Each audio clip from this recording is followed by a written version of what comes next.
మరి 10 సంవత్సరాలు తెలంగాణ వచ్చిన తర్వాత బీఆర్ఎస్ పార్టీలో నేను మంత్రిగా లేకపోయినా, సంతకం చేసే అధికారం నాకు లేకపోయినా, ఒక ఎంపీగా ఉన్న, ఎమ్మెల్సీగా కొనసాగిన. ఆనాడు చాలా సందర్భాలలో మిగతా అమరవీరుల కుటుంబాలకు ఎవరికైతే డబ్బులు అందలేదో వారికి ఇంకో రూపంగా డబ్బులు ఇవ్వాలని అంతర్గత వేదికల మీద అనేక సందర్భాల్లో నేను చెప్పడం జరిగింది.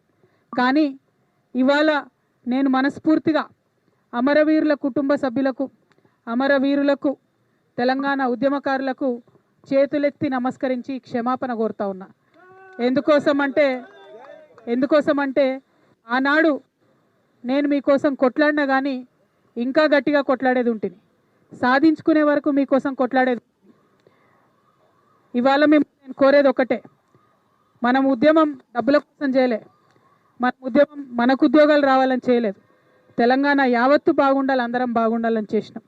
కాబట్టే ఇవాళ ఇక్కడ ఈ పవిత్రమైనటువంటి గడ్డ సాక్షిగా, ఈ అమరవీరుల స్తూపం సాక్షిగా నేను ప్రమాణం చేస్తూ ఉన్నాను. ప్రతి అమరవీరుల కుటుంబాలకి 1200 మంది కుటుంబానికి కుటుంబానికి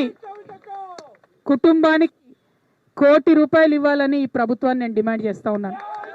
ప్రతి అమరవీరుల కుటుంబానికి ₹1,00,00,000 ఈ ప్రభుత్వం నుండన్నా ఇప్పిస్తాం, లేకపోతే ఈ ప్రభుత్వం మార్చి వచ్చే ప్రభుత్వంతోనైనా ఇప్పిస్తామని ఈ సందర్భంగా నేను అమరవీరుల కుటుంబాలకు వారి యొక్క పాదాల సాక్షిగా మీకు తెలియజేస్తూ ఉన్నాను.